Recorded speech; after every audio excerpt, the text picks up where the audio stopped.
Hello and welcome. Magnus Protocol 7 is out, give and take. We're going to do the full review like we always do and everything in just a minute. But I feel like I need to specify this. This will probably be the last time that we do the half the show without spoilers for the Magnus archives and the other half of the show with spoilers. I did that originally because I wanted people to have time to be able to go back and listen to the Magnus archives, and also because at first they felt a little bit different, right? And they are different in some ways, but they felt a little bit more, hey, the stuff in the Magnus Protocol is not going to directly spoil things for you in the Magnus archives. That is changing. It changed last episode, and I mentioned it then that it could be about time to finish doing it this way. And this episode, it is guaranteed, it is proven that, yes, you need to know what happened in Magnus archives, because we're going to be referencing it often. So starting next episode, most likely, depending on how next episode goes, but I am 99% sure starting next episode, next week, we will not have the half and half, and we will go into it with full assumption of Magnus Archives knowledge. I wanted to try and make it through at least half the first season with that. Don't think that's going to happen, and I'm stoked that it's not, because it means we have a lot of good stuff to talk about. But anyway, let's get into the show. Welcome to the full spectrum. We have so much to share. Alice asks Celia if she's bothered by the skin turning into butterflies case that was Celia's first case, but Celia doesn't seem to be, and is in fact more curious about Freddy itself.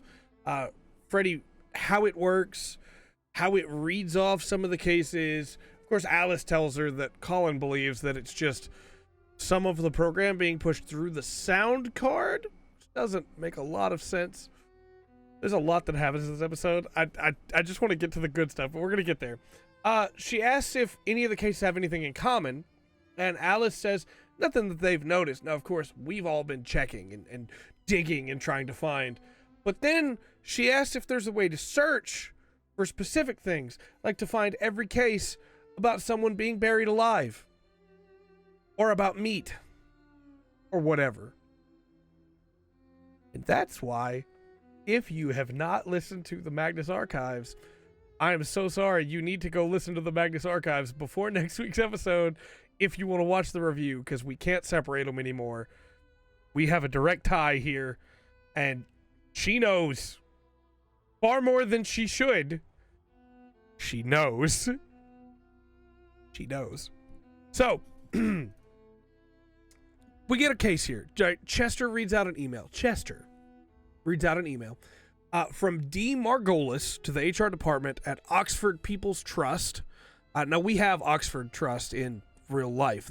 There is a charity organization called Oxford Trust, which clearly this is built upon, right? But Diane Margolis tendering the resignation as manager of the Hilltop Center branch. Again, next week we won't have the divide between, we're just gonna all spoilers. So Diane's taken over after the death of Derek Chambers. Diane was offered the job by C. Clayton, who doesn't seem to be around or is doing this on purpose.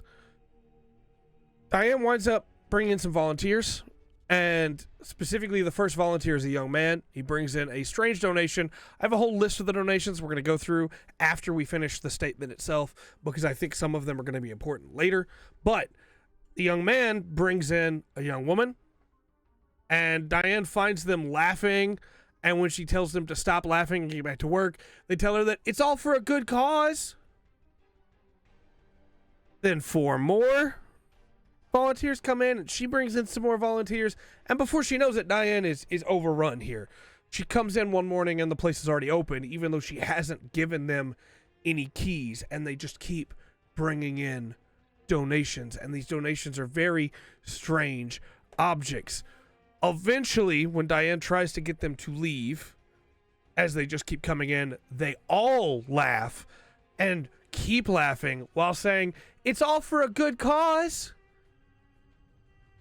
Absolutely horrifying.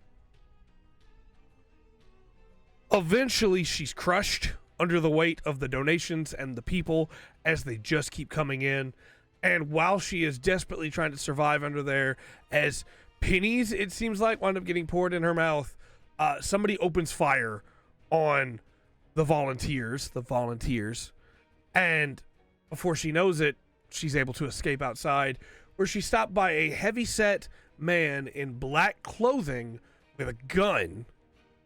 When she doesn't start laughing or saying it's all for a good cause and instead starts crying, the man carries her away, and Diane calls this a security firm that burned down the Hilltop Center.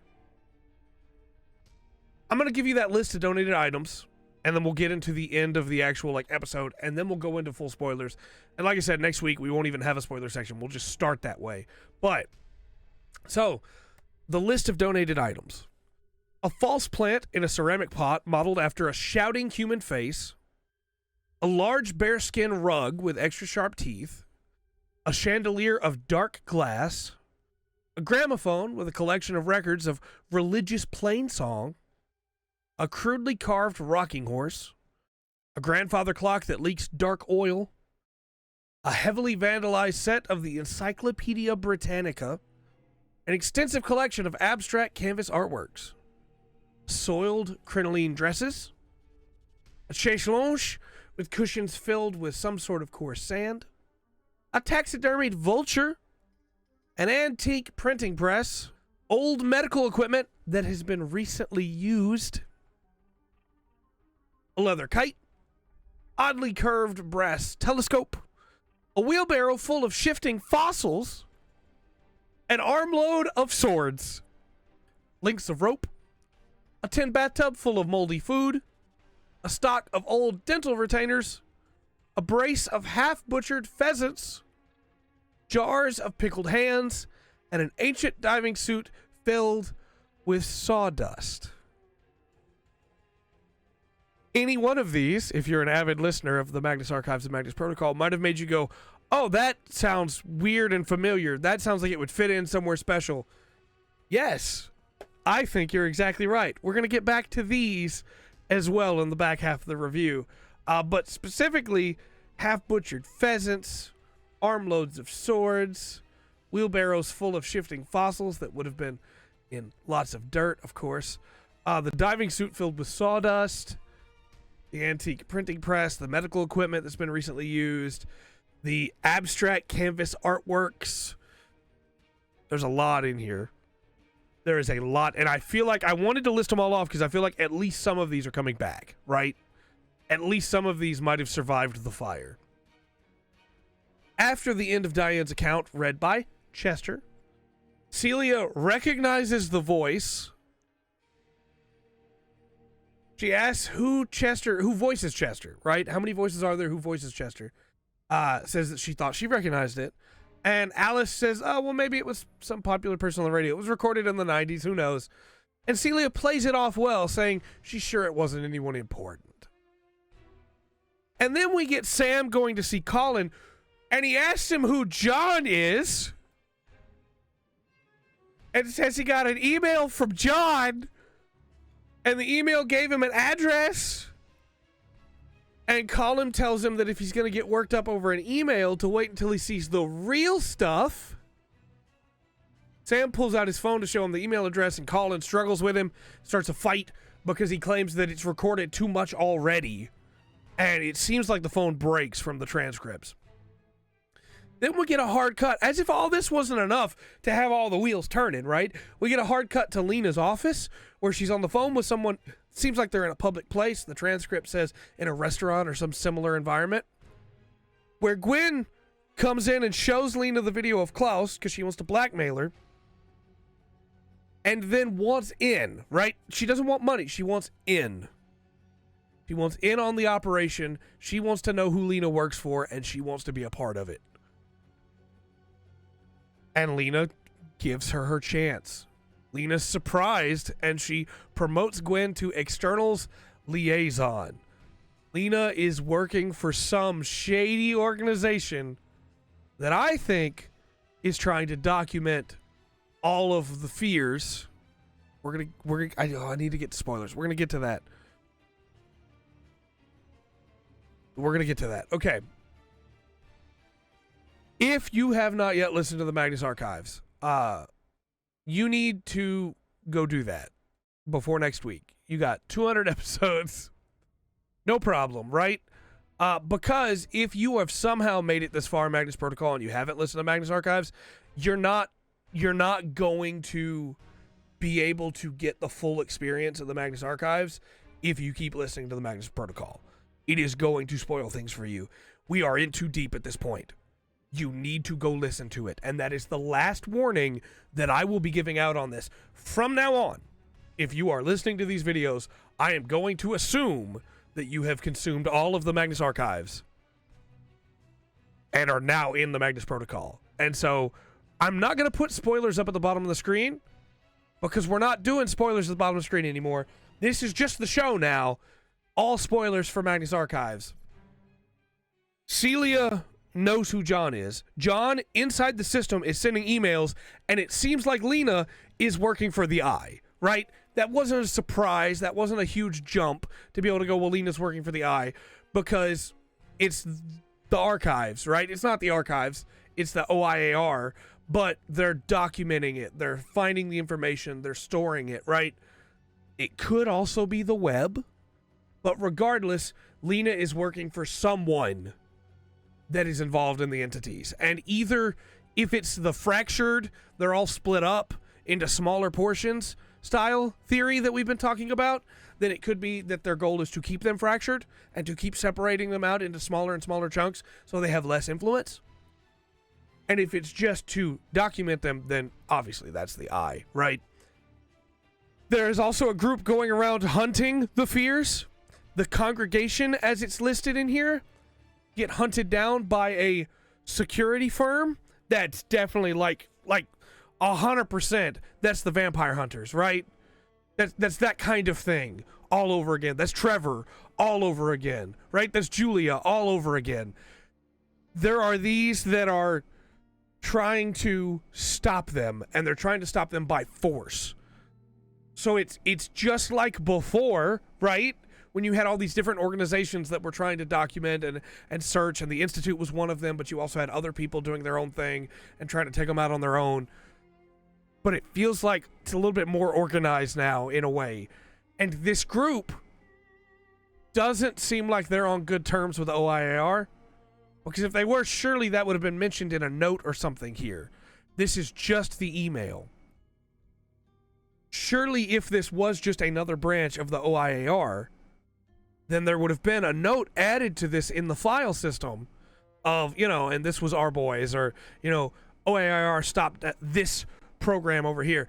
It seems like whoever's running OIAR doesn't want the people filing the cases to know what they're doing, and that this is some other organization that is coming in. Because in Magnus Archives, as Celia puts it, when we had tape recorders and manila folders, John would also take notes because he was trying to figure everything out, right? We don't see that with these cases. These cases are filed as what they are. We don't often have a lot of backup information. It's why Celia is asking. It's why Sam is asking for more of that supplemental information. And it seems like because there's not even a decent search bar, right? You'd have to just dig through all the files. It seems like the OIR is trying to keep that from them, which, again, leads credence to my theory of the fears are all fractured and they're trying to keep them that way. If it's that they've all mixed, then maybe they're just trying to document it, right?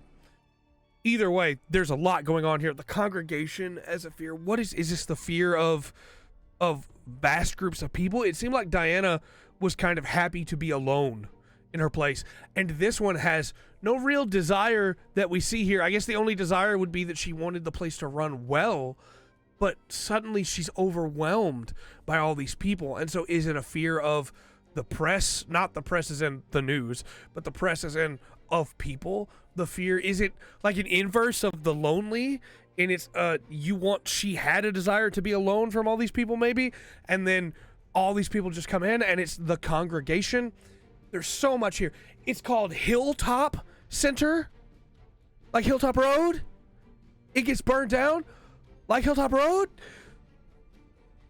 There's so much. Like the tree at Hilltop. You know what I mean. There's so much in here. And then again, Celia seems to know who John is. This must be Arcelia, or she's having dreams of Arcelia, right? Because she wants to know about the buried. She wants to know about the flesh. All the items that are mentioned in here, they jump between all the different fears, right? This is the second time we've had items mentioned, the other being the man in the sack. Not in the sack, the man with the sack. I'm getting too excited. I'm throwing myself off.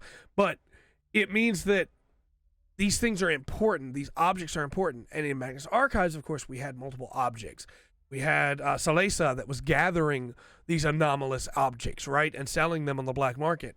It seems like these objects still carry a lot of the fear that they used to, and it almost feels to me like the Hilltop Center for Oxford People Trust was going to get a Breakin' and Hope kind of treatment, where it was going to get taken over and they were going to be in charge of it now, and they were going to have all these anomalous objects in here. It could be they just wanted to feed on Diana's fear, but that's what it feels like to me. And then we tie all this in together with Colin mentioning to Sam about the real stuff, with John in the computer sending an email to Sam to try and help, like, lead Sam to a specific place. Well, clues obviously there, I'm assuming, but hopefully Sam has his email backed up because that phone got broke. I want to know. Maybe I do serve the eye. I love where this is going. Gwen working against the rest of the team probably, or maybe being the tie for the rest of the team into this inn, right, that is going on, whoever Lena is working for, trying to tie all this back in together. Will Gwen go back to Alice, Sam, Celia, and Colin and try to help them, or will she turn against them and work against them with Lena? And I'm not saying that Lena necessarily has it out for them, but it definitely feels like they're expendable as far as Lena's concerned. And she's not an Elias type, right? She's a little bit different, but she feels just as sinister to me. And even though in the video it seems like she didn't necessarily want to shoot Klaus, she did still pull that trigger. I think she's a lot more dangerous than Gwen is giving her credit for, and this could all just wind up with Gwen being killed. Either way, we have a lot on the table now. We have entities that are hunting. Are they hunting? I say entities. We have groups that are hunting. Are they hunting to try and eradicate the fears? Or are they hunting because they serve the hunt? We have Lena working for a much shadier organization than we already thought it was. Obviously, it was shady, but, like, she is not a good person. I guess who is a good person, really? But she is not on the side of the team in the way that she makes it sound like, right? Which also makes me question the donuts even more. Gwen turning to her side. We have Celia knowing who John is, or at least recognizing partly who he is, and knowing about the fears. It's a lot. It's a whole lot, and it recontextualizes a lot of things. I feel more comfortable now in my the fears are fractured theory, and maybe people are trying to bring them back together, because that kind of feels like what the congregation was doing here. It's a lot, right? But I'm super stoked. I hope you're super stoked. We're gonna keep going here, and more stuff is gonna happen, but keep this in mind for the future, if nothing else. Hilltop has been brought up, like Hilltop Road. That cannot be an accident. That cannot be a mistake. Celia knows more than she's letting on. Colin knows more than he's letting on. And Sam got an email from John. And Gwen's working for Lena now. Technically, they were all, you know what I mean.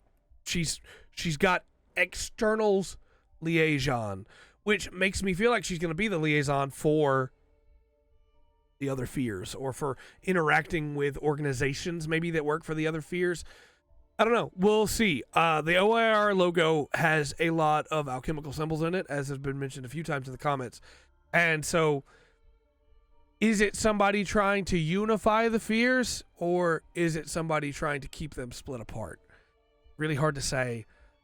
There's a lot to see still, but I love this so far, and I am so in. Almost all my theories are going to be proven to be incorrect, and I absolutely understand why other people on YouTube are still holding their theories close to their chest right now and waiting. I can't do that. I'm not the kind of person that can just wait. I have to talk about something whenever I get excited about it. I have to vent out all of my feelings. And hopefully that doesn't wind up being a ramble that's not fun to listen to. I hope that you were able to be like, oh, I hadn't thought about this, but you hadn't thought about this, Trey, and this is this. So please continue to let me know your theories down in the comment section down below. And until next time, I've been Trey. This has been The Full Spectrum. Remember to always enjoy the full spectrum that the Magnus Protocol has to offer. Welcome to the full spectrum.